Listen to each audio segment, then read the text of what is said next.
Welcome to the G.I. Joe New News Review. I am David Allen.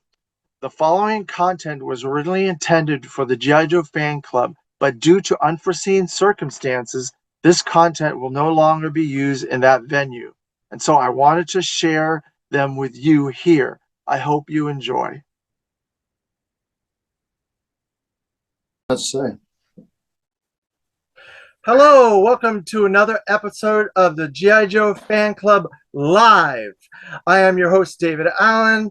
I am joined by my two co-hosts, James Kavanaugh Jr., who is the author of the RAHC Guide, the Rank and File Series Guides, president of the new G.I. Joe Fan Club, and Jason Packard, who is the creator of unique, custom, one-of-a-kind G.I. Joe items such as challenge coin, file cards, blueprints, magnets, and stickers.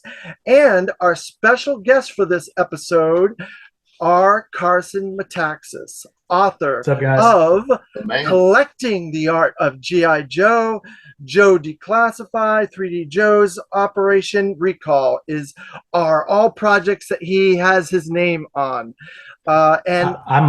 Just to clarify really quick, I'm a small part of Joe Declassified. That belongs to a bunch of other guys, and I'm honored to be a part of that. But just wanted to clarify that really quick. You got it. So welcome, guys. I appreciate you all joining me, and thank you, Carson, for being our guest on this episode. No doubt. It's good to see you guys. I'm most excited to see the Small Arms Enthusiast t-shirt. Dude, that's awesome, man. I got to get one. So, a lot of people reach out to me for assets for creative projects that they're doing. And so me and Jason had talked about that one. Yeah. And dude, that thing turned out awesome, man. I gotta get it. I gotta get my hands on one of those.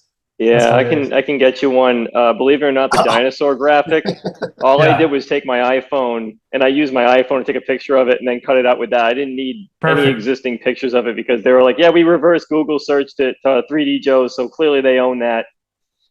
That's crazy. I mean, I appreciate them being, stewards and protectors of IP, but so Jason reached out to me and I reached out to these people. I was like, yeah, it's fine. He can use it. And they were like, well, can you provide documentation? I'm like, what? They started asking for more paperwork and I was like, okay, this is just getting too much. No, not doing it. Yeah, not doing that. So our subject for this episode, every episode we are talking about a different aspect of the G.I. Joe brand. We talk about the comics, the animation, we talk about the toys and all their different aspects and time frames of the toys. And this episode, I think, is very time sensitive because of a lot of the things that are happening with the G.I. Joe brand.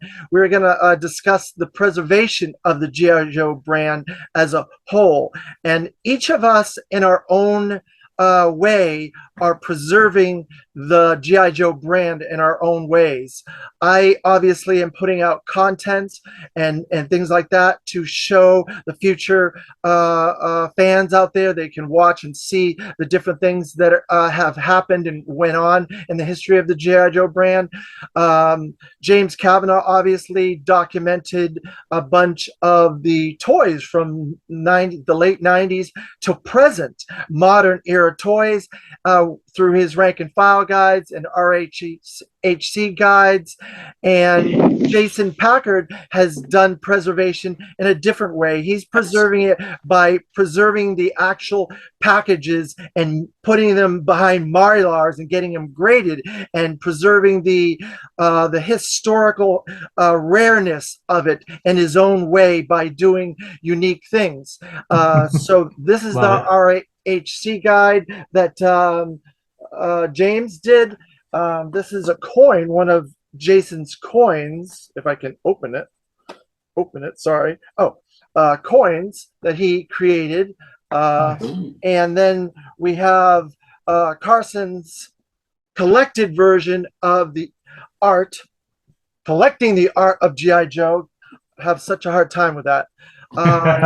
We might have a title change. I can't officially announce it, but we could have a title change that accompanies another announcement. So a little teaser there for you. So I want to ask, my question to each of you is, and I'll answer last, what do you think about the preservation? What is the preservation of the G.I. Joe brand in your opinion? I think it's the best documented toy line out there. I don't think there's more people in any other toy brand community doing a better job, a more thorough job of documenting the brand. And I look around at other toy sites, other toy archiving sites. Since I'm doing a toy archiving site, I've obviously surveyed not the competition, but kind of my peers, my colleagues that are laser focused on other brands. And I'm always super impressed by, in the G.I. Joe community, people pick a lane and they go hard, they work hard at it, So like you were saying, Belomo had done the 82 to 94 Real American Hero figures, right? But he stopped. And James was like, all right, I'll pick up that torch and I'll carry it. And so James, picked up at 97 and went all the way through to now with his documentation of the action figures in collector's book form, right? We've had Yo-Joe for 2 decades plus now. 3D Joe's was built on the shoulders of giants in terms of, Yo-Joe and Belomo already having laid the groundwork and done their work to document 82 to 94. I just came in with 3D Joe's with 360 photography and a graphic design background, maybe some better photography skills.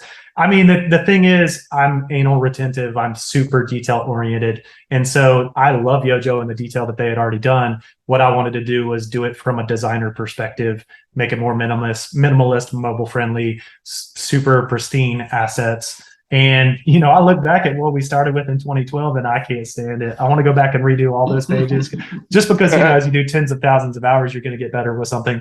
And so that's just the toy aspect of it. You look at Joe Declassified, what they've done with all the pre-production stuff, the free booths that they put on at all the shows that have paint masters and pre-production drawings and paintings and everything under the sun, licensed merchandise, rare stuff left and right, international stuff. It's crazy. You look at the costumers.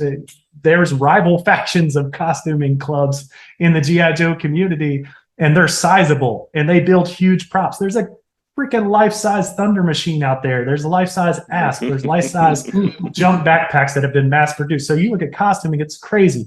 You look at the figure customizing, crazy. Yet again, you look at his tank, go search some his tank threads for a dude named Oreo Builder. This guy was doing customs that were whole lines, and he'd do an annual theme, and they were all amazing. Like, you could have had Hasbro reproduce those, and you'd buy them all. You look at toy photography, man. You look at Mate Mylar. You look at some of those guys that are doing amazing toy photography. The list goes on and on. The way I feel about G.I. Joe is it's a creative outlet for thousands and thousands of people. And so you ask, what's the state of archiving? My reply is, there are thousands of creative people that are plugged into this brand with a genuine love for it, and they just make stuff all the time. And so I'm just part of that. I want to say thank you for letting me contribute to 3D Joe's and my small little part that I'm contributing, because I want that website to be the repository, like you described it to me as, for anybody and everyone that's a Joe fan to go to and find their, like you said, avenue. They can find it with 3D Joe's. So David, I haven't pitched this to you yet. I'm gonna put you on the spot. Here's what I'm thinking. David's been recording a bunch of great interviews with the comic creators of the last couple decades. So I'm thinking David T. Allen's Comic Book Corner under the pre-production tab, and then you have creator profiles, because they basically fit into that category. They're creator profiles. It's interviews with the creators. And so I'm going to create under pre-production creator profiles, David T. Allen's Comic Corner, and drop all those interviews in there, if that sounds good to you. You're letting me walk in your footsteps. So whatever you want to do, all right, I'm there. I appreciate it, man. James, what is your feeling about the state of the preservation of the G.I. Joe brand? Well, honestly, Carson nailed just about every talking point I've ever had with all this stuff. And don't let him fool you. He's a lot bigger fish in the game than he wants to let on, which is good. It's a big, exactly like Carson said, it's a big enough ocean. Anybody can swim if they want and do everything as such. But yeah, no, I mean, I have always said, and I don't think we're ever talking jive to reiterate, but if there's one thing I've heard from other major communities is that G.I. Joe is just always nailed its archiving. It's always been comprehensive. And it's all, that anything else is noticeably, and maybe it's because some of the other properties have just so much more volume than us. That's fair, but for some reason, GI Joe guys just latched on to archiving, and even pile on, to what Carson said again. So Balamo did an 82-94, the figures, and the vehicles are all laid out with the pieces. I did the 97 plus, and then he went in. He knew. Correct me if I'm wrong, because you're here, but I couldn't exactly get the full card art and package art itself in its original piece. So went ahead and evolved into a package, a 6-figure book series that I literally just used 2 weeks ago to punch up one of my designs. So it's absolutely amazing, how, yeah, sure, even G.I. Joe always has a hair overlap, but we've always been able to just kind of divide, conquer, and really bring a robust community together as a whole. And I love it. Yeah, I think, we're not trying to bite each other's styles, right? Like I think each of us is trying to find, like I said, our own lane. And so for me, Balomo had already documented all the loose figures and vehicles in book form, and Yo-Joe had already documented all the loose figures and vehicles in internet archive form. And so something for me that it was an opportunity. You guys probably don't know this about me, but from 6th grade to 12th grade, I drew 6 full-length comic books, and I ended up going to design school to study illustration, and I segued into video and animation, and that's my background, right? So I always credit G.I. Joe for sparking the interest of going into the creative fields and sparking an interest in illustration in general. So when I looked at what had been done in the G.I. Joe community for archiving the brand, that was a gaping hole. No one had documented the painted package art of G.I. Joe, A Real American Hero, and it deserves it. Like, it's amazing how much Hasbro invested in unique painted pieces for every single vehicle, playset, action figure, everything, peripheral stuff from soap dispensers to trash cans. Like, there's an insane amount of licensed original painted artwork. So it was just an opportunity. It was a lane that nobody had created yet. And so I just kind of created that lane and put it out there. And the reason we did the softcover series, you can see the softcover book set right there. The reason we did that was because I didn't know if there was going to be an audience for it. I didn't know if other people were, as I knew some people loved the package art, but I didn't know if there was going to be enough to make it have a successful business case. And so I did the first softcover on Kickstarter, and it did well. And then the second one, and it did a little better. And the third one, and it did a little better. And it was a steady climb all the way through to volumes 5 and 6, where I funded 2 volumes with 1 Kickstarter. And then those sold out, and 3D Joe's, we depend on that revenue to pay for the website. So of course we were thinking about what we're going to do next. And that became this giant volume here, which is bigger and better in every way, bigger page size, more page count by far, and a tremendous amount of unadorned artwork. So unadorned artwork, for the people that don't know, haven't heard shtick yet, is Collecting the Art of G.I. Joe, A Real American Hero was a collecting book. It was every retail piece. I collected personally every single mint on card figure, vehicle, playset, whatever, and put that all in those books. What I started doing about 6 years ago was collecting unadorned artwork, which is the raw paintings with no graphics, no figures, no nothing on it. And I've been lucky enough to buy some original paintings, but those are hugely, hugely hard to find. I've been more lucky to have other people let me scan their paintings, and to buy Kodachromes, which are high resolution transparencies, and to buy Kodak photo prints, which were reproduced quite a bit for licensing folders and so on and so forth. So that is the big addition to the Collecting the Art of G.I. Joe omnibus hardcover. There's going to be an additional 200 pages, giant gatefold spreads that fold out to 54 inches across by 14.5 inches tall. Is it? But that's the special, ridiculously big. That's the special case that is based on the figure 13 original figure box. The 1982 official G.I. Joe collector's case. That's that design by Brian Sauer, codename Iowa. Is perfect. It's exactly what I had envisioned. He did an amazing job with it. We even emulated the photography and the marketing language that's on the back. So it's nostalgia. It just sticks you straight in the nostalgia feels. And it's massive. It's going to have a magnet on the lid, and then it opens up. And then there's a red, white, and blue ribbon that you pull to lift the book up out of it. And there's a folder that has 11 by 14 easy to frame prints. The backers pick their top 10 images, and our top 12, and the editors pick their top 12 images. So you got 24 11 by 14 frameable prints in there. It's crazy, man. It's my life's passion. It's 8 years worth of work, and I couldn't be prouder with where we're headed. But I'm just, honestly, I'm in the trenches right now, man. I'm busting hump. I'm like 250, 275 pages in, just taking all the assets. because you can't take 8.5 by 11 assets and just put those in a 13.5 by 14.5 book. You have to redo the work from the original source material. You can't just scale it up. That's bitmap images don't work that way. So we're basically redoing everything we did for 500 or 460 pages and adding another 180 pages. And it's a massive, massive tome. I can't wait to share it with you guys, man. Jason. Exactly. Oh, sorry. Go ahead. What was that, James? Oh, well, I mean, I was just going to make the joke that I'm still feeling residual pains from when I pulled my back picking up that thing at Joe Fest. So Exactly. that's I can't wait. But and one more comment, if you don't, and we'll actually lead into Packard. It's another thing that Carson nailed that I liked is that he picked G.I.JOE was kind of more of a functional website, and everything was just trying to go and get everything out, and there's just so much to tackle. They were always almost tripping over themselves, and they can chime in opinion otherwise. But Carson did come in with the form and really bring a nice new approach on the other side of the coin with 3D Joes, and now just coming back and filling in that function with the form, and I think it's good stuff. And I tell everybody, G.I.JOE had a way bigger scope.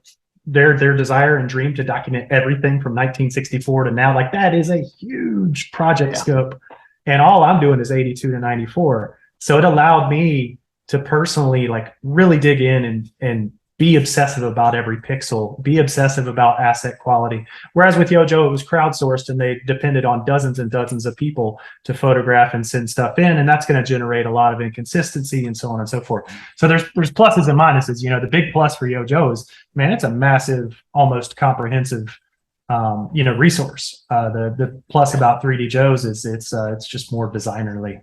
So segue to Jason. Jason, what is your take on the preservation of the G.I.JOE brand? Obviously, you're coming at it from another angle, but it's just as unique as the angle that all three of us are coming at it from. I don't really deal in like creating a source book like these two fellows have, which I think is great, but that's kind of their forte. One of the things that I like to do is I like to preserve packages in the form of grading. So just for example, as a prop, I just showed you this Lieutenant Falcon that got a grade of 85 from AFA. Nice selection. I know, right? So you can preserve the physical production items. That's one way to do it. I don't get involved in prototypes. So like Carson was saying, if you focus on what you like, you're going to have a much better time with it. Some people try to delve into everything. YoJoe.com, like you said, they originally tried to do every G.I.JOE production item all the way back to 1964. It's a preposterously huge number of toys to actually get, and then they did modern after that as well. It's a pretty good source for a lot of stuff, but it's not going to be qualitative as much in such a way, and that's another important thing is that like what really is important for the preservation of G.I.JOE is that there's interest in it. A small percentage, I would say maybe out of all G.I.JOE fans and collectors, it's about 1 to 2% at most that really want to express themselves in a creative way. I do it with challenge coins. I felt like that was an underserved market. The Finest had some small, uncoded challenge coins that they started doing. And I thought, how about we have something that's shinier? How about we have something that's bigger? How about we have something in a presentation box with a wax seal and all sorts of, accompaniments? And now I'm on, I want to say it's my 5th or 6th challenge coin, which is Create a Cobra and derivatives. And then of course there's characters that never even got a file card. That's another untapped market, right? There's a lot of characters we have that have never had file cards, like Captain Bob Serum. It's been recently brought to my attention, of course, that the 94 fighter pilot, which is the hardest to find figure in the entire ARR run, he was the only one that never had a file card. Even the Nitro Viper got a file card. So, we're going to get maybe a little bit of something of this coming up in the next 2 weeks. I have them already being produced, so we're going to have those out for everybody, and it's going to be like similar to the Captain Bob file card. It's going to be like Wave 2 Night Force, because in my group it was decided that, hey, Captain Bob needs a co-pilot, and this guy never got a file card, and this guy kind of looks like Night Force, and wouldn't that work perfectly? But it's just a matter of expressing your interest, and like you said, thousands of people who want to express themselves through means of artwork and collecting. And that's really what brings it all together. And it's important that not just G.I. Joe production items, but sometimes there's really weird paperwork. Like if you remember, I even showed you this, a G.I. Joe dollar. Mm-hmm. No clue what this is. Only one other person says they have one. So there's like 2 people out of hundreds and hundreds, if not thousands of us that have these things. And I don't know what circumstances it would have come out, but the dollar keeper was never redeemed. Have you reached out to Drew Haggerty or Dan Moore or any of the other big paperwork guys? I asked Drew, and Drew, I believe he said he's never seen one before either. So okay. Very rare piece of paperwork. If those guys haven't seen it, it looks like it's 94 or 93. It is 94. 94. Yeah. Did you ask Ace? Manufacturer. Yeah, and on the back of it, it's got. Let me see if I can get that out of the frame. I think your theory could be correct though. If it could be used at retail, I could see Hasbro Direct sending it. In G.I. Joe, we trust, right? And all our faces zoom in on the camera. Yeah, right. Redeemable at retail is the big part there. Yeah. That's what they were going off of. I think they wanted people to go in and buy, and you're not going to get much with a buck, but it might incentivize you to buy something maybe that you wouldn't previously, if that makes sense. Absolutely. So that's probably headquarters. That's your wheelhouse, though. You take weird documents and weird stuff that nobody's really got or isn't very well documented, and you kind of make it documented by putting it in the G.I. Joe lexicon, popularity or whatever. Isn't that? Yeah. So yeah, a lot of it isn't really. I'm not going to say market manipulation, but sometimes if I find something that's really cool that's underappreciated, like Captain Bob, fighter pilot, Create a Cobra, all sorts of stuff, it's like I want to get people excited about it in a certain way by showing them that there's these cool little accompaniments to it. Now, of course, it always does get people saying, okay, so how much for the Steel Brigades in the picture with the coins? Or how much for the Create a Cobras in the picture with the coins? And hey, how about much for the figure? And they don't seem to understand that I'm selling accompaniments and not so much the toys. I only have like one each of the toys, but anyways. Can't say I'm surprised about that response at all. Especially with Create a Cobra.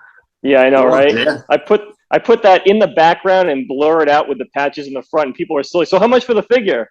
Yeah, that's a hard one, man, especially with the sticker sheet. It used to not be hard, though, once upon a time. Yeah. So it used to be $25. There have been other folks that have done documentation and stuff. I think generalsjoes.com, Justin Bell is an extraordinary he's awesome. Person when it comes to doing that sort of stuff. Also, I think I don't have it ready, but Tomart's price guide did a series of inserts in the late 80s, early 90s, I think, that documented all the toys and the file cards and the package of the figures. I don't think they documented the box artwork or nothing, but they did do the. Are you talking about Lee's toy review? Is that what you mean? It was Tomart's. I think I got it on the shelf. I think I got it on the shelf. I'll be right back. I have mine right here. I have it. Yeah, because Charles Griffith used to do it. Dayton native. I just ran into it the other day. Right. I remember the Tomart's guide by Charles Griffith because my mom got that for me when I was like 11, and it was like the Bible. I carried around with me everywhere to the point where it was just completely ratty by like the mid-90s. Right? Because that was like the only source I had for like card artwork, the figures. I remember it was all in black and white, and you had about 10 pages of color in the middle of it, right? Yeah, I remember that. Pretty much, yeah. I probably still have it. I have like 2 or 3 of them. They're kind of hard to find. The inserts, the middle sections. Right. They're hard to find. But they set up battle scenes like Python Patrol getting, in a battle with Slaughter's Marauders, and they had the one page that was all the big play sets. So they put the Defiant, the Flag, the Terradrome. Ooh, got some thunder. All that big stuff on the 2 centerfold pages, right? It's all good. So I don't know. That's a combination of all 7 of these. Is that what that is? No, this is actually by Lee's. This is Lee's guide to G.I. Joe, and this only Lee's toy review. This only covers through 1985, unfortunately, and I don't believe they made a second. Yeah, and I don't think they made a second volume of this. So That's the thing, man. A lot of people They did vehicles, one per issue, right? And they only got through like maybe 3-4 years in a row. I want to say probably between 98 and 01. Okay. Something like that. This is Tomart's, which you were also showing, David. Yeah, I have one of those. I believe this is the whole run. So this is 8. Let me see. Part 2, Part 3, Part 4. Okay, so there's 4 volumes. I believe I have the whole set. There's 7 altogether. These are 7. So I'm missing 5. The last 3 then. If anybody out there has volumes 5 through 7, hit me up. I have 5. If I may, well, a couple points, if I may. I think there's 8. Yeah, there's definitely more than 6. So I thought there was 8. I thought it was an even number. Mm-hmm. We're kind of conflating the two. So I'm glad you grabbed that book, Carson. What Lee's used to do a page a month. So if you look at one of those pages on one or 2 pages a month, and then after a while, once they stacked up, an 82, 94's worth of stuff, and obviously the popularity came up, they did the books. Mm-hmm. You're right. I don't think they got to volume 2, which was up to 80. I remember they advertised it was up to 89. Mm. But then also, so there was indeed 2. Well, there's at least 2. I'm sure every major toy magazine was covering something G.I. Joe related. They'd be stupid not to. But so the ones with the blueprint background and nice clean cut look with all the different pieces, that was Lee's.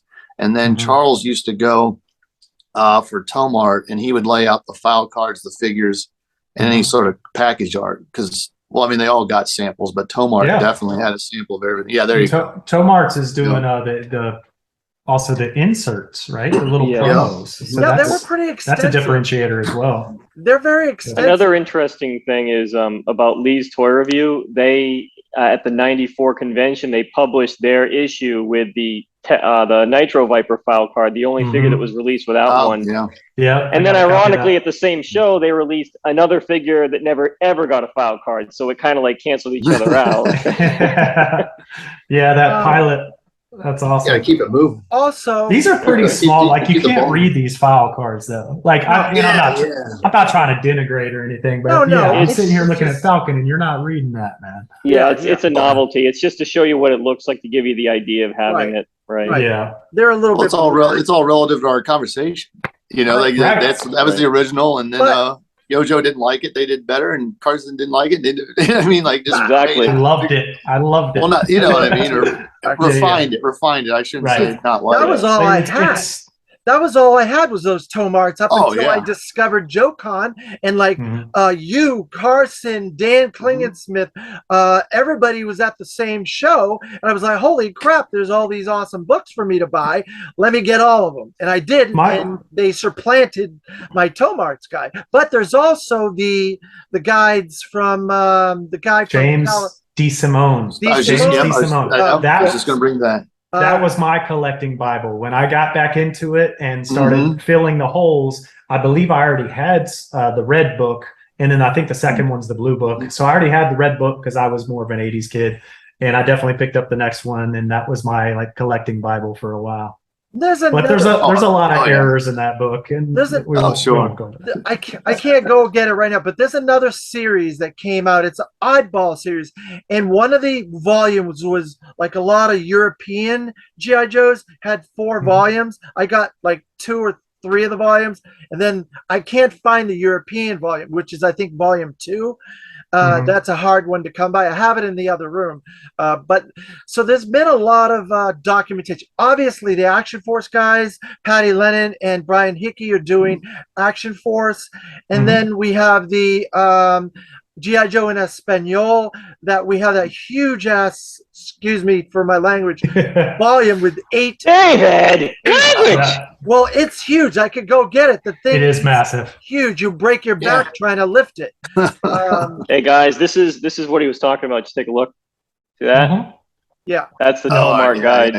Yep. So, and then there's actually Charles on the back cover, I think. Hold on, let me see if I can get it. Oh, Is that? No, he's on the inside, but oh well, whatever. Go on. There's a guide. Me and Jason Morel have been trying to get one of these from Korea that has a lot of the Asian GI Joe stuff in it. Nice. Once I get that, I'll share it to you guys so you guys can get it for your collections. But that's the next book that we're trying to find. But there are websites for like Fun School, like I think it's, what's the guy's name? Fun School Rob, or he has a website, and it's nothing but Fun School, but he has every variation of Fun School. Like there's like 2 or 3 torpedoes, is different, and that website. Fun School would be really cool. I know a few people I talk to on a regular basis that are seriously into Fun School that have all of it, and let me just tell you, the rarity of some of those is almost equal to South American GI Joes. It's crazy rare. Because crazy. The same figure had so many different variations. As I was explaining, right. Like Torpedo, there's 2 or 3 extremely rare variations of a Fun School figure. There's weird stuff. It's because of quality control too. Yeah, there's a lot of weird characters and different and they incorporated some of the English European stuff, like the Tiger Force figures, and they did a lot of strange stuff. But there's a bunch of areas of the world that have yet to do this, to my knowledge. Like Brazil, there's a vast collection of Brazil GI Joes that could be collected. Canada has its own variations on GI Joe that could be done as a book. Australia has a beautiful set of packages and stuff that could be done. Japan, again, maybe the Korean guys will be putting that in there. So it's very limited. Joes.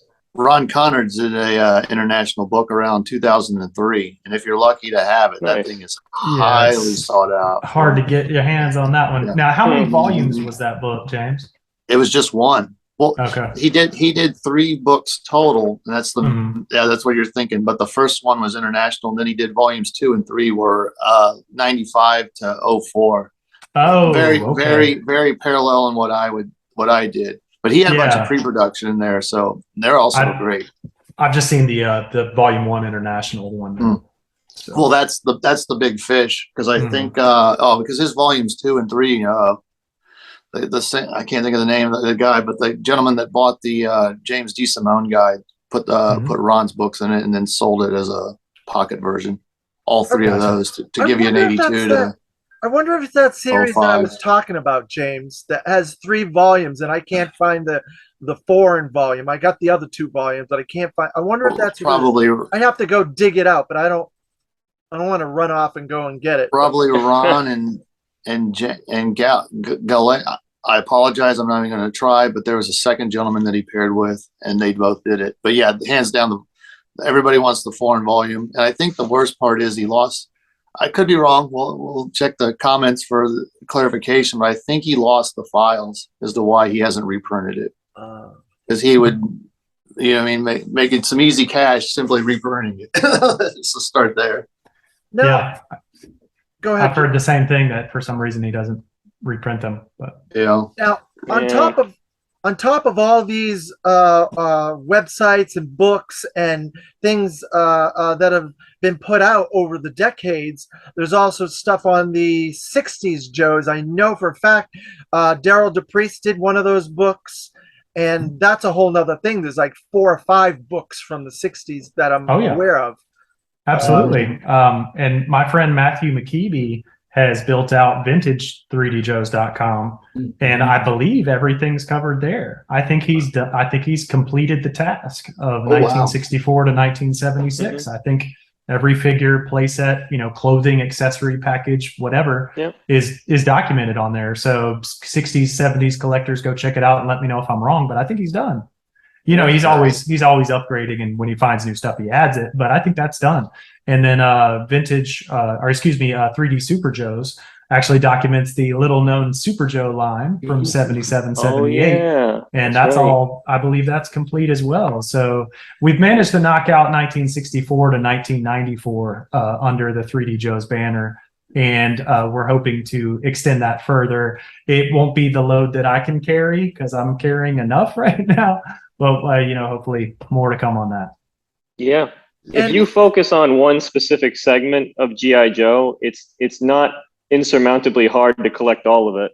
That's right. And you got to pick your battles, man. And it's funny, as a collector, I got back in with 25th in 2007, and from 10 years old until whatever 2007. How old was I then? 28. For 18 years, my stuff went in the closet. And when it came back out and I got back into it, man, I started collecting modern 4-inch, every single one, chasing all the variants, all that stuff. And that was just going into storage in the comic book long boxes, and stacking up on top of each other. And I really, at the same time, was finishing off my vintage collection and then starting a vintage Minton card collection and vehicle boxed. I always like the vehicles loose, complete with the box. So because I want to be able to see the product too, and you can't with the vehicles that are still in the box. So anyway, your collecting goals are always shifting and changing. And that it's been 15 years now. My goals are always changing for how I'm collecting. There's no right or wrong way to do it, And so that's part of the fun of it. You can always evolve what your focus and what your limits are that you set for yourself. And there's always something new to get into. Like, I don't allow myself to do international. I've seen so much of it at the classified booth. And I know with my obsessive collecting personality, that's a quick way to bankruptcy for me. So, you're done.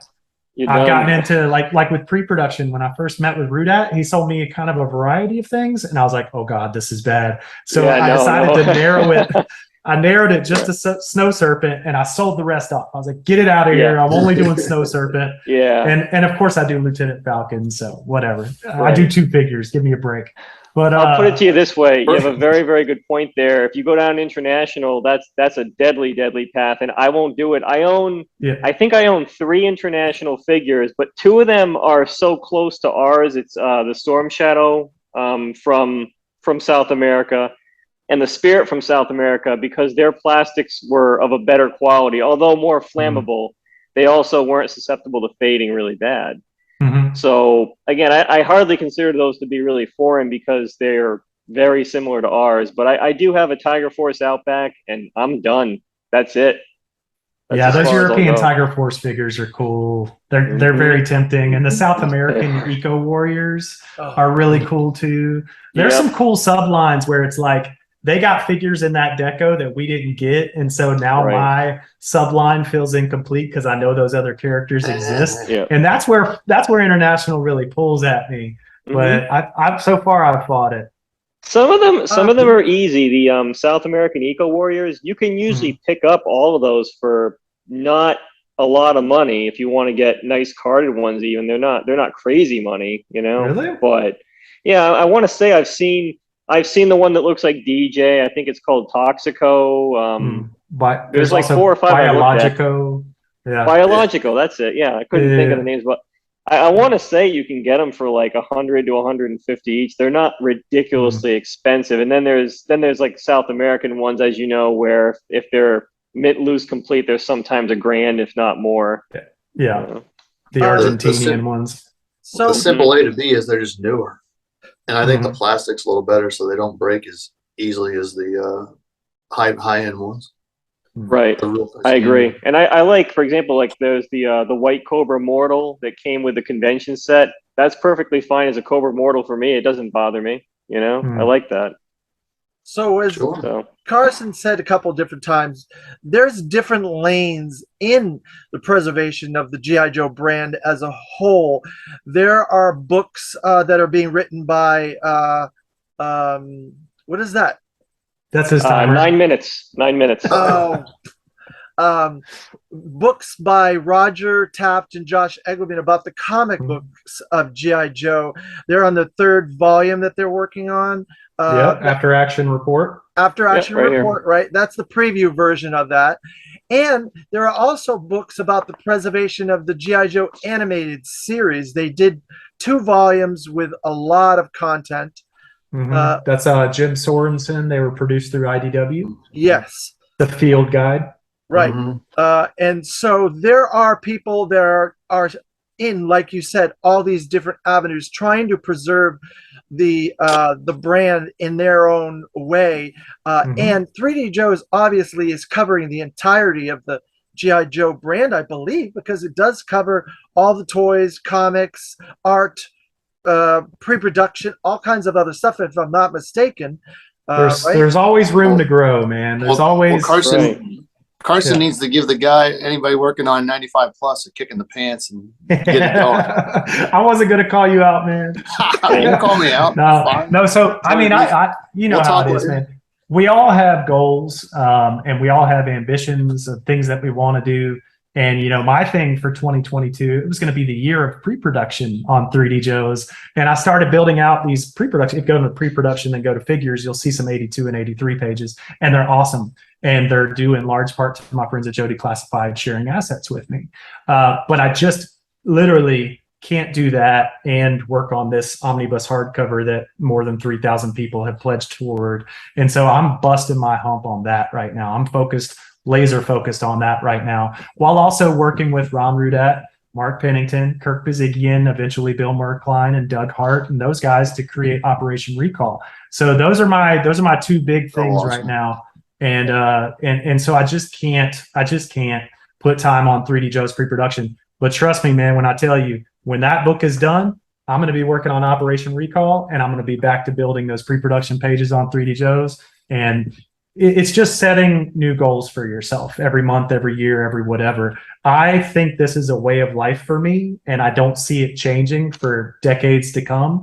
And so 3D.JOEs is only going to get bigger and better, especially with people jumping in and helping out. So yeah, man, just got to keep setting goals for ourselves and steadily working toward them. Now you touched base on this, and I was going to bring it up, but since you brought it up first, that's another aspect of the preservation of the brand that a lot of people don't think about, but you thought about, was not only bringing back the style of O-ring in a new fashion. You brought back the production of how an O-ring from the thought to handheld model in your hand, packaged and everything, documented that process, which not a lot of fans know. I know Dan Klingesmith documents the Hasbro method and how they went about doing that, but you are actually literally videotaping that process being made by the people that did it in the 80s right now. And that is an unfathomable task in and of itself, because I can't imagine trying to get all these guys from 35 years ago in a room to talk about, yeah, we did this with this figure, we did that with this process, we refined this, we did this, Kurt Buzigian, Larry Hama, Mark Pennington, all these other guys that you got on these videos. It's been a long building process. It didn't happen overnight. It started back in 2012 when I started archiving and started traveling to Rhode Island and meeting these guys and doing the audio interviews that went on the website and forming the relationships and earning their trust by working consistently on documenting the brand. And so it's just been a slow build. And really the Operation Recall thing, that was just going to be a chapter in this hardcover. I wanted to document the process of doing one figure from start to finish. And the idea just blew up way beyond, the size and scope of that book. I just realized very quickly that we had something special here. And every one of them, when they got done with Ritello, they were like, it's a shame it's over. And I was like, hang on, guys. I've got an email list of 6,000 plus people that are ready to back what I put in front of them. So far, so good. And so let's put this in front of them and see if the community wants to support it. And gangbusters, man, it did bigger than the book did. We raised more for Operation Recall than we did for the omnibus hardcover. Really? So okay, we sure did. The book was $393 and the Operation Recall was $415. Okay. So yeah, Operation Recall is going to be huge, man. I have every faith in it. We just finished the first round of ideation, so sketching all the designs, throw everything at the wall and just see what sticks, kind of. So that ideation process is done. And now I'm in reviews with Kirk Bazigian, where he goes through and marks everything up and decides like what elements from each possible design kind of move forward into the refined design, right? So we're doing that right now for 19 figures. It's crazy. Nice. Did they all get unlocked? So we raised, like I said, $415 through Kickstarter. We've raised another $75 through BackerKit. So you subtract what Kickstarter took, And gosh, let me see. I've actually got the numbers written down. I don't want to misspeak on it. Let me go to my notepad. So Like 8.5%. While you research that, I got it. I'm good, David. Oh. So we got 365, 974 through Kickstarter. That was the Wow. payout. Nice. And then we've gotten 75 and some change commitments, right? Through backer kit. We're not actually going to charge the backer kit until the end of February. So 2/28/23. Everybody just needs to get their backer kit orders locked by then. And anybody can jump in now. If you want to get in on Operation Recall, you have the opportunity between now and February 28th, 2023. So as we go through, refining these designs and then creating presentation art and creating package art with Doug Hart and creating sculpts with Bill Markline, creating Paint Masters with Matthew LaCroix, I'm going to have so much stuff to share that I have no doubt that more and more people are going to be catching on to this and jumping in. And I'm hoping that this becomes my full-time thing where I can focus 100% on Operation Recall. As of right now, I haven't paid myself a nickel. All that money is still sitting in a separate bank account, and I've paid out $70,000 to other people. Right. So as of right now, this is not my day job. And my dream is that it does well enough that it can be, so I can literally just be in my lane, feeling my flow, and making amazing things with amazing people. I hope so. You would indeed put the rest or put on pause the video company. Yeah, the video and animation stuff. Video and animation. It's I'm working with Google and Duke University and a bunch of banks, and I've been doing that for 7 years. I got out on my own in 2015, and I've been working pretty much with the same clients for the last 7 years. And I love them to death. If you're watching, thank you. But yes, if I could make toys full time, are you with the legends? That's it, dude. That's all I want to do. Absolutely. I'll keep archiving, you know what I mean? But I want to make some toys, man. I knew Operation Recall was hot, but I didn't know it could easily transition into a full-time.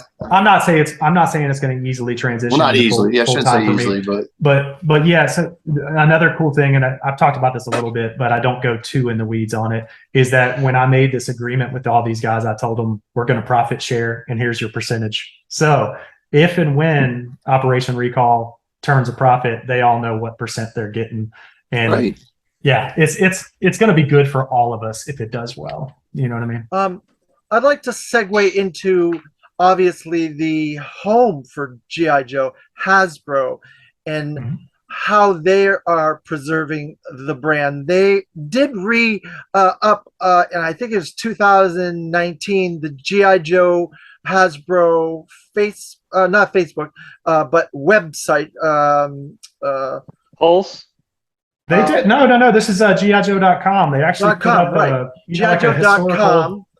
And they have been going to the archives and doing videos of the archives and things like that and showing that off and stuff like that. But do you guys feel that Hasbro is lacking in their preservation?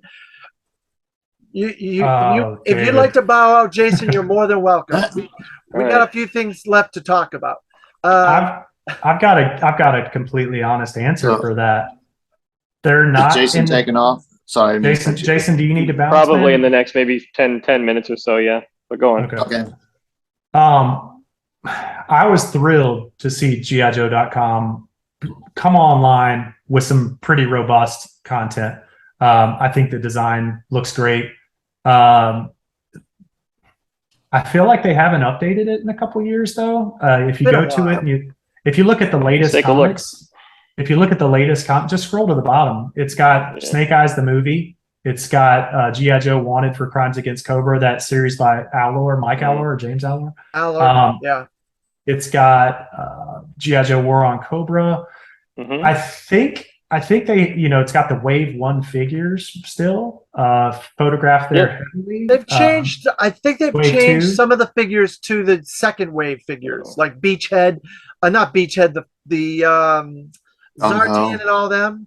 Yeah, I'm just looking at the main page. If you just go to GIJOE.com, the main page that it takes you to, it's all Wave 1 and maybe some Wave 2. Right. And then you go through to the characters page and entertainment and comics, games, and apps, etc. So there's 5 or 6 pages there. Again, I was thrilled to see them do this because this is a big time investment for them.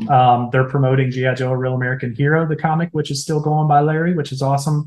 You know, they're still promoting Rob Liefeld's Dead Game, though, and they're still promoting that G.I. Joe series by Alor that's not around anymore. And that was a 2019 comic. So we're talking some 3-year-old content here, 2-year-old content here that has not been updated in quite some time. I think I'm happy to see them do it, but they're not going to be able to keep up with it. And here's why. Here's why. They're not in the business of archiving. They're in the business of making toys. They make money by making toys and selling them to you. They can't afford to invest their man hours and pay benefits and overhead to people, nerds like me, to sit there and build a website and obsess over a website. I do this for free nights and weekends whenever I can. Nobody, if they had to pay me to do the work that I've done over the last 10 years, they'd owe me hundreds of thousands of dollars. Like it would, Hasbro is not in the business of archiving, nor should they be. They're a publicly traded company that makes profit by mass producing and selling toys, right? So we can't expect them to build or maintain a massive archive. We should not expect that from them. The fact that they built this GIJoe.com website, I was thrilled to see it. It's a marketing tool. It's not an archive. What about the G.I. Joe Hasbro YouTube channel? They're airing all the animation on there. There's awesome. Special content from time to time. They do videos of archiving, of showing the archive, not archiving, but showing their archive toys and stuff like that, and stuff like that. But it's not that extensive, I don't think. Well, that YouTube is exactly what Carson was getting at. I mean, for Hasbro, and that's perfect for them. It's just an easy way for them to upload the video that they already have. Maybe there's some tags they got to do throughout the video, or some very simple stuff that they could justify paying an intern or an entry-level Hasbro employee to do that amongst all the other cartoons, My Little Pony, Transformers, and anything else he's doing, or that that person's assigned for the tasks. Real quick, to add on to what Carson was saying with the website, the foundational thing, besides a marketing tool, like Carson said, obviously, but the immediate follow-up is that all the packaging no longer has that very descriptive, intricate file card biography on the back. It no longer really, I mean, it has the one nice art piece, but it doesn't have the little cells, the Dorito style card art. Well, yeah, there you go. So all right, so the package has the symbols, but even one better, you have no clue what they mean until you go to the website. And a lot of that has to do with the multilingual packaging, or packaging and all that. So that was their functional intent. So you buy the figure, and then if you want to read more about Duke, you go to GIJoe.com and look up Duke. And then even on an archiving sense in our world, and even kind of what when we were joking about with Carson and I with 3D Joe's 95 plus. I mean, there's 100 versions of Snake Eyes, give or take. Hasbro's not going to take the time to even if they were just literally copying and pasting file card information, that's one thing. But to sit there and disseminate with all the logic and all the just this insane monotonous that all four of us plus everybody watching does to try and organize, understand, and catalog these figures, it's asinine. I mean, it's a madness. It's a sickness. Let me ask you this: what are the probabilities that 20 years from now, because you're looking at a 20 to 25 year nostalgia factor, all of a sudden maybe the kids that were born between 2015 and now, they're going to be the ones doing what we're doing as of current, if that makes sense? I mean, hopefully, because we don't care about it. It doesn't really mean anything to us, but to them, maybe it would mean something big. Well, but that's an interesting question. I hope that's the case. I hope that's what happens. But that's an interesting question. I want to segue into our last question is, what do you guys all feel the future of the brand and preserving that brand is? I'll start with Jason, since he's got to go. Okay, well, I'll hang out with you guys. I don't mind. The future of the brand, I think that they're getting back to their roots. They're producing retro O-ring figures. They're definitely kind of reaching at the low-hanging fruit. Like you got Duke Cobra Commander, you got the Cobra Trooper, the Cobra Officer, and you got Snake Eyes and Storm Shadow. So basically, for the first 6 or the first 3 2-packs that they gave us, they picked the absolute sweatiest, easiest figures to do that they know they would get sales on. And then, of course, we got the Hasbro Pulse Sky Striker and all that. They picked probably the easiest vehicle they could get sales on, and so on and so forth. I think that a lot of it is just returning to that specific type of construction, because at this point in time, how do we feel about modern figures? Aren't they kind of falling out of favor a little bit? Or I don't really know. I don't collect them if they're that big anymore. Well, Here's modern the is thing. being done by Haya Toys. 4-inch, is that what you're talking about? Haya Toys has picked up the baton for 4-inch, and they're going with that. I'm talking about That's 3 being made in 3/4 Japan. O-rings, like the 2-packs. Oh, We got the Night Force It's on Ripcord Ace. hiatus. It's on hiatus really? for the time being until they can assess it. Okay. I Wait, can't imagine well- they're not selling a lot, but go on. Jason, when you said Night Force Ripcord Ace, are you referring to the Sky Striker HasLab? Right. Yeah. So that's not, I don't think that the O-ring stuff is on hiatus. They're actually continuing that with their Transformers combos, where they just rolled out His Tank and Baroness. Mine is shipping right now. Right. They've got the All Striker with Lonzo, I believe, Stalker, maybe. So they're still doing it, but here's what I'll say. I'm an O-ring guy. I'm a vintage guy. I do collect classified. If I stand up, they're all across that wall, all the way along the top. I've got all my classifieds. So I'm buying and I'm supporting, you know what I mean? But I want more O-ring. Here's the thing. I'm going to say it. I don't think they're selling that well. And the reason for that is if you go to Hasbro Pulse right now and pre-order Duke, no problem. Duke versus Cobra Commander, Cobra Officer. You can probably still get Snake Eyes versus Storm Shadow. I don't think those have sold through. I don't think they're having the sales, spike that would warrant them doing a full kind of relaunch at O-ring scale. And I say that as a vintage guy that wants them to hit O-ring hard, right? I just don't think that's the reality based on what's happening on Hasbro Pulse. Now, when you put up new classified 6-inch stuff, man, that stuff sells out in minutes sometimes, So that they just put up new pre-orders for Dr. Mindbender and Serpentor with the Air Chariot tonight, and fanboys are going to eat that stuff up. You don't have that demand with the O-ring stuff. So while I want, Jason, while I want O-ring stuff to have a huge resurgence through Hasbro, I don't know that that's going to happen, just based on anecdotal Hasbro Pulse evidence. Okay, so the Stinger is sold out. Duke is not sold out. I'm just trying to see what I can find. The Stinger is sold out, but that could just be because it's the first wave. But no, you're right. The Cobra Officer is not sold out. Yeah, it's in and out, really. One other factor that kind of for this point, but then also back to the website and all that, is COVID. I mean, they had a whole plan for 2020. I mean, they even had a whole direction with the video game, and then life literally got thrown on its keister. The month, I think Wave 1 classified was supposed to hit in March of 2020, and it didn't, and it got pushed back a little bit, and then everything from there. As far as the O-ring goes, anytime I'm personally, whenever I think of something that G.I. Joe's doing or should do, I always kind of look at Masters of the Universe as a parallel to it, and I think Mattel is just a hair ahead in the zeitgeist on that. And I'm a G.I. Joe guy through and through, but then looking at what Masters did with Origins, which I guarantee you influenced them doing O-ring, is that it was on retail, and Masters was just killing it.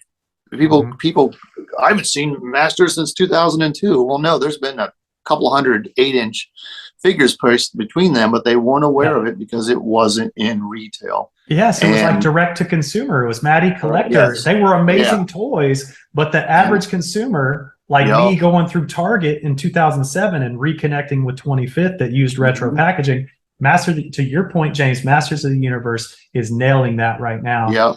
G.I. Joe is not. Because it's not. And these 6-inch classifieds, they're almost basically direct to consumer at this point. But there's just enough retail presence to loop those guys in. But even more so, okay, with the 6-inch, that's just the hot new style. Even I sat there, and I didn't want to say I poo-pooed it, but I didn't readily buy a 00 Snake Eyes. Yeah, and that's one of my biggest slap me in the egg on my face Yeah, you're moves. missing that one. Once it kind of hit, I have one now, Okay. thanks to Aaron Roma. But, I just didn't really see the forest from the trees in that instance. And I think, well, then to bring it back to G.I. Joe, though, so they did try and do retro with the 4-inch stuff with Walmart.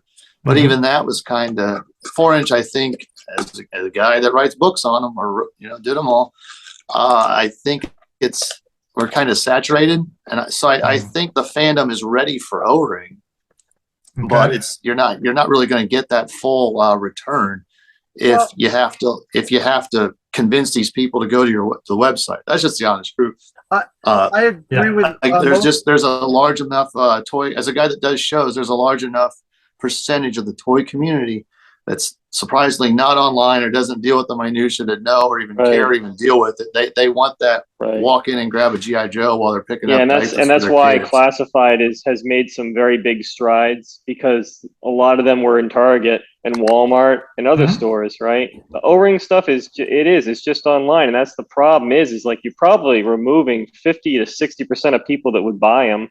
It's a lot of potential right there. Now, how well it's going to sell if they price it like that, they're not going to be able to sell the 2-packs for $41.99. I think that's absurd. It goes far beyond the level of what pricing should be, but they could certainly sell them at a profitable level if they put them out as Target exclusives, and they had maybe like every year do 4 2-packs, 2 Cobras and 2 G.I. Joes, do them as 2-packs, and then the next year do 4 more, 5 more. They would sell. I agree with most of what James's points were and your points about the O-ring, and I think Hasbro's to a certain extent missing the boat both on the O-ring and the classified.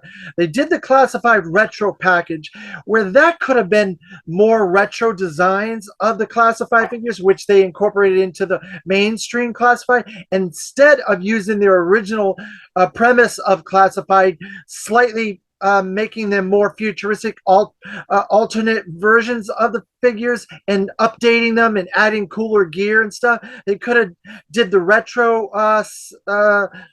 classified as retro and then classified as classified. It had 2 classified lines going, and then with the O-ring, they've done about 17 O-ring figures from the HasLab last year till now, with everything with all the stuff included. They're all slightly different in their own unique ways, but now it's the time to push that and do new characters, new concepts that were never done in O-ring, like they did in the early 2000s with the mass device and the all those cool sets. That none of that stuff was ever done. There was cool versions of characters that were never done and stuff like that. That's the future, in my opinion, where I see Hasbro could do better for themselves. But it's all a subjectivity at this point. Hasbro has to want to do those things and see the profitability. Right now, last quarter, they did really bad. So yeah, David, I'll back you up on, as a lifelong collector of this stuff, I would eat it up if they were releasing figures like Pythona and Big Lob. Characters that we'd seen in the cartoons and seen in the comic books. But they're not, so we have to do it, and that's why we have guys doing That's why we have customizers. And I just got a Big Lob in the mail last week, which is awesome because that Mercer, blackface Mercer that the club did, I sold that thing years ago. Like every time I look at it, I'm like, why is Mercer? No.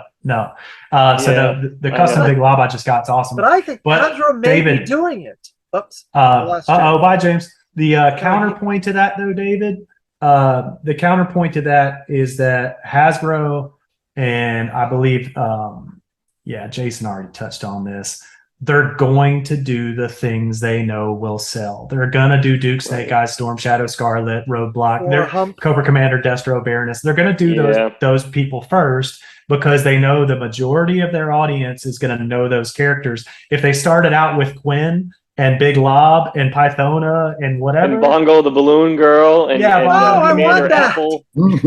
Yeah, you're just not going to get the sales volume that you need with those tertiary characters. I want the tertiary characters. It's cool that you do too. But from a business, again, a for-profit business that is responsible to shareholders for maximizing value, they're not going to do tertiary characters unless it just becomes this massive hit, like huge line again. Huge. Yeah. And that's why it can be made by customizers, because they only need to sell about 50 to 100 figures, and they have that market that'll be very specific niche collectors.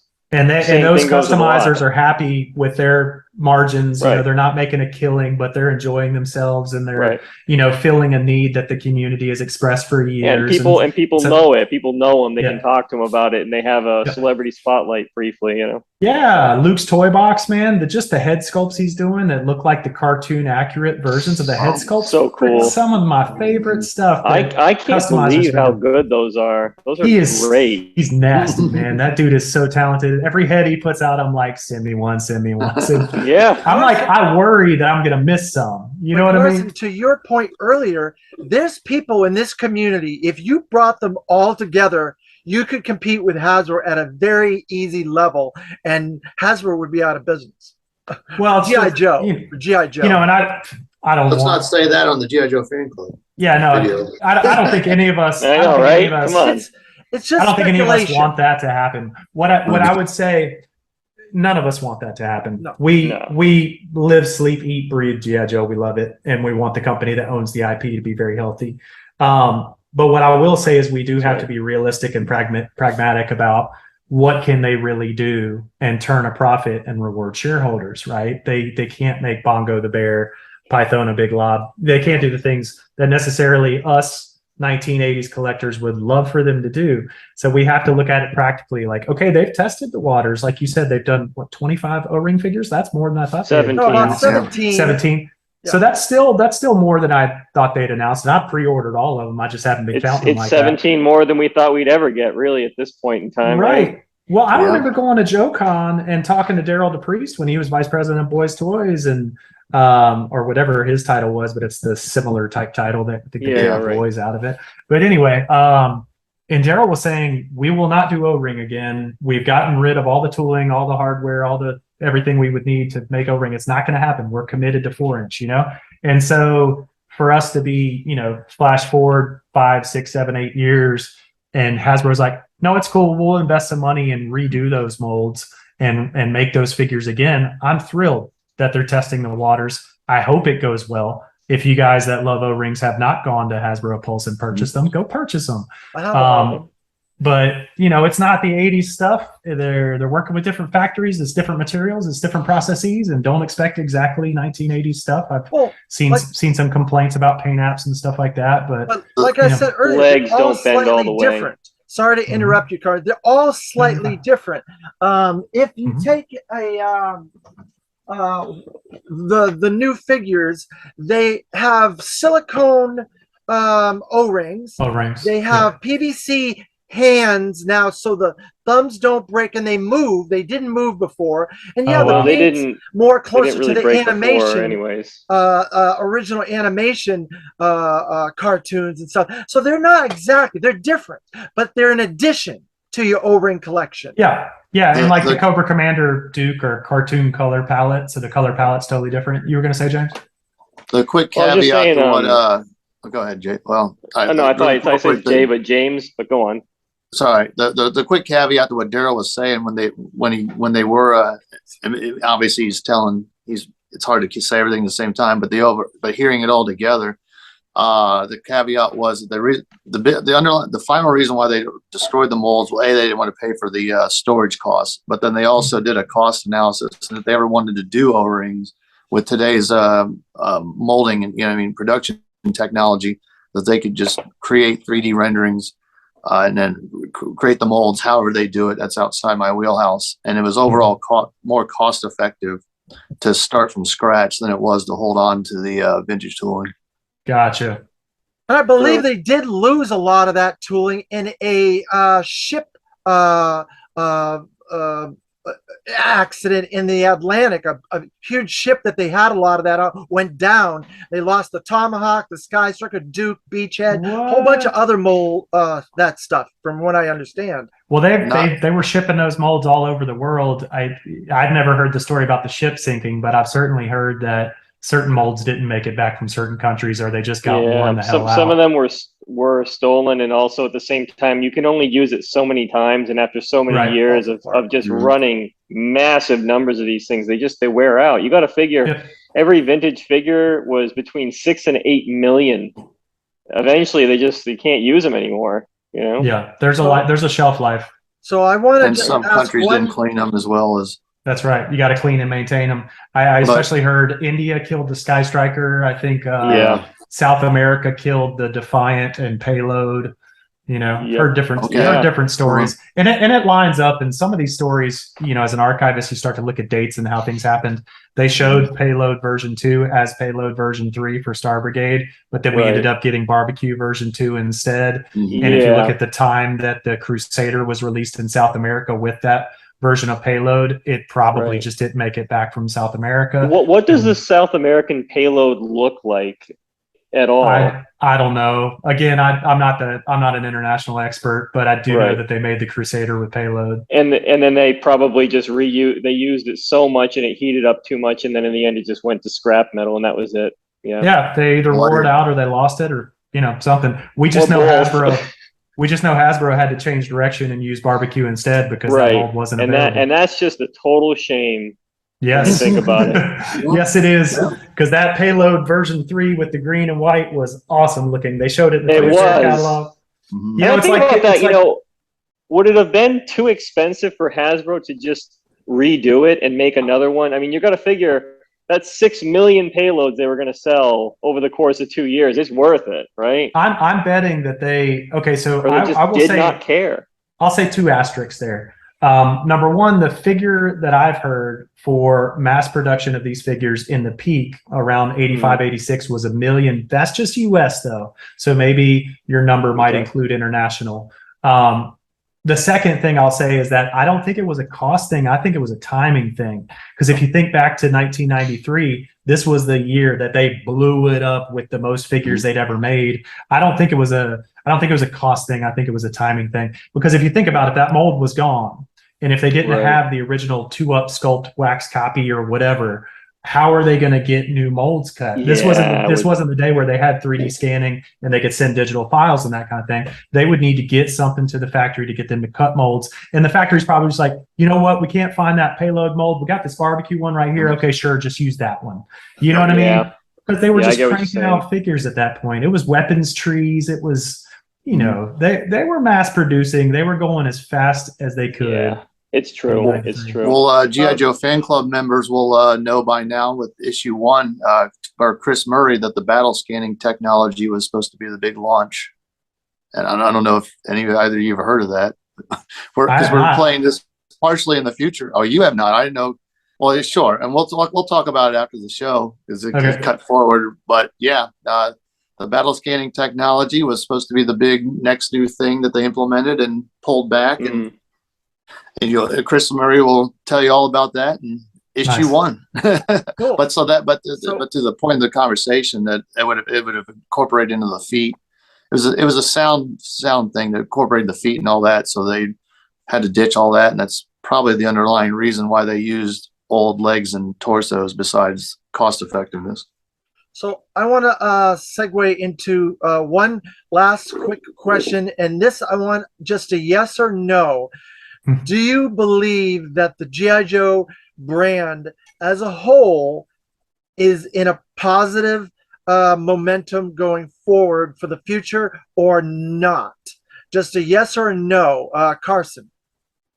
Yes. Jason? Yes. James? Yes. I'm going to say no. But we don't need to go into our reasoning for our answers.